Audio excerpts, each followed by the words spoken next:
Hello student, Happy's ক্লাসে তোমাদের স্বাগতম জানাই। আগের ভিডিওতে আমরা পড়েছিলাম আমরা চাষ করি আনন্দে কবিতাটি রবীন্দ্রনাথ ঠাকুরের লেখা ছিল সেটি।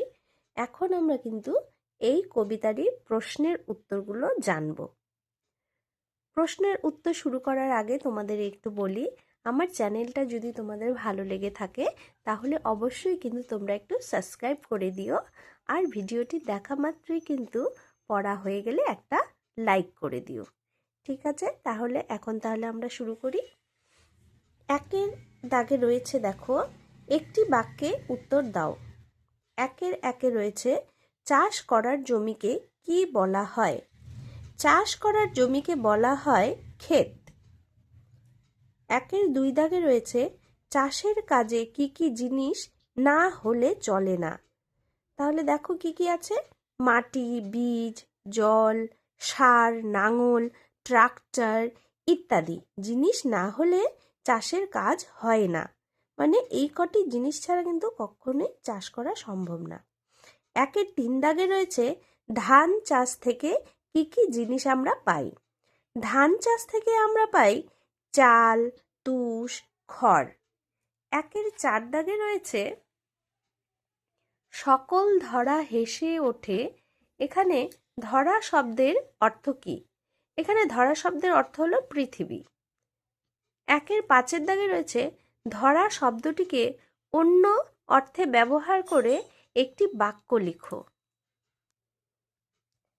একের পাঁচ দাগে রয়েছে ধরা শব্দটিকে অন্য অর্থে ব্যবহার করে একটা করে বাক্য লিখো।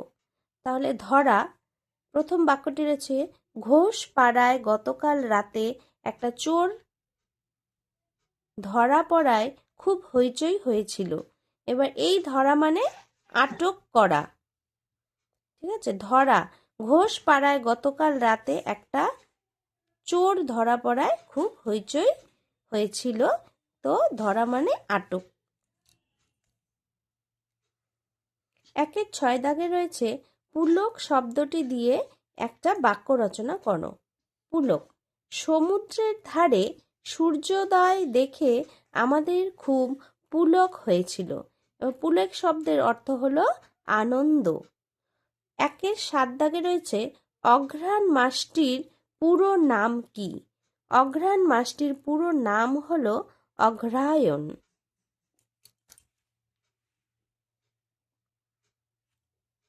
দুয়ের দাগে রয়েছে শূন্য স্থানে ঠিক বর্ণ বসিয়ে শব্দ তৈরি করো। তাহলে কতে রয়েছে দেখো সতে সন্ধে, খতে গ দিয়েছে, গতে গন্ধ, গতে বৃক্ষ, ঘতে রয়েছে শীষ, উমতে রয়েছে অঘ্রাণ, চতে রয়েছে রৌদ্র। তিনের দাগে রয়েছে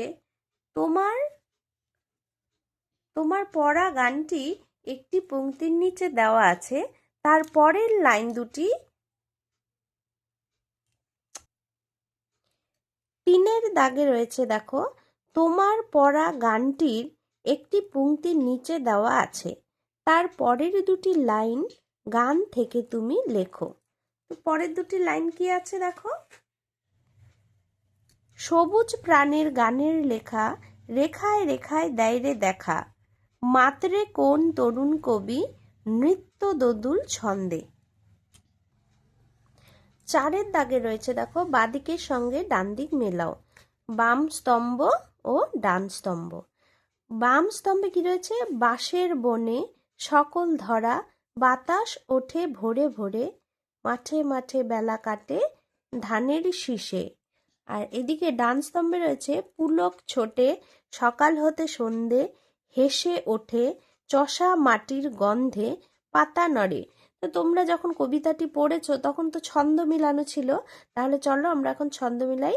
বাঁশের বনে, বাঁশের বনে কি হবে, পাতা নড়ে, তাহলে এটা হবে ক। সকল ধরা হেসে ওঠে, এটা হবে খ। বাতাস ওঠে ভোরে ভোরে চষা মাটির গন্ধে, এটা হবে গ। মাঠে মাঠে বেলা কাটে সকাল হতে সন্ধে, এটা দেবে ঘ নাম্বার। ধানের শেষে কি হবে, পুলক ছোটে, এটা হবে উমো। 5-এর দাগে রয়েছে শূন্যস্থান পূরণ করো। 5-এর 1 দেখো, সুর দিয়ে গাওয়া হয় গান, আর রেখা দিয়ে যে কাজ করা হয় তা হলো কি? তা হলো ছবি। 5-এর 2 দেখো, অঘ্রাণ মাসের আগের মাসের নাম হলো ড্যাশ। অঘ্রাণ মাসে আগের মাসের নাম হলো কি? কার্তিক। তোমরা কিন্তু এই শূন্যস্থানে কার্তিক বসাবে। 5-এর 3, অঘ্রাণ মাসের পরের মাসের নাম হলো ড্যাশ। অঘ্রাণ মাসের পরের মাসের নাম হলো পৌষ। অঘ্রাণ মাস ড্যাশ ঋতুর মধ্যে পড়ে। অঘ্রাণ মাস কোন ঋতুর মধ্যে পড়ে? হেমন্ত ঋতুর মধ্যে পড়ে। 6 রয়েছে, যারা চাষ করেন তাদের চাষি বলে। তাহলে যারা কবিতা লেখেন তাদের কি বলে? তাদের বলে কবি। 6-এর 2 দাগে রয়েছে, যারা কাঠ দিয়ে খাট, চেয়ার, টেবিল, আলনা, দরজা, জানালা বানান তাদের বলে ড্যাশ। তাদের কি বলে? ছুতোর। যারা ইটের বাড়ি বানান তাদের বলে ড্যাশ। তাদের কি বলে? তাদেরকে বলে রাজমিস্ত্রি। আর যারা মাটির বাড়ি বানান তাদের বলে ড্যাশ। তাদের কি বলে বলো তো? তাদের বলে ঘরামি। 6-এর 5-এ রয়েছে, যারা মাছ ধরেন তাদের ড্যাশ বলে। যারা মাছ ধরেন তাদের কি বলে? তাদের বলে জেলে। 7-এর দাগে রয়েছে, নিচের বাক্যগুলির দাগ দেওয়া অংশে কোনো না কোনো কাজ বোঝাচ্ছে। তুমি গানটি থেকে এমন আরও কয়েকটি কথা বের করে নিচে লেখো যা দিয়ে কাজ করা বোঝায়।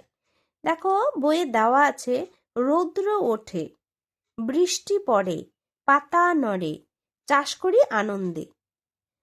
হ্যাঁ, তাহলে তোমরা কবিতার থেকে এই শব্দগুলো নিতেই পারো, যে বাতাস ওঠে, মাতে রে, কোন তরুণ কবি, পুলক ছোটে, ধরা হেসে ওঠে, এই শব্দগুলি কিন্তু তোমরা নিতে পারো। এবার দেখি 8-এর দাগে কি রয়েছে। 8-এর দাগে রয়েছে, সারাদিন বৃষ্টি হলে তুমি দিনটা কিভাবে কাটাবে? নিচে 4 লাইন লেখো। এটা কিন্তু বেশ একটা মজার প্রশ্ন, তাই না?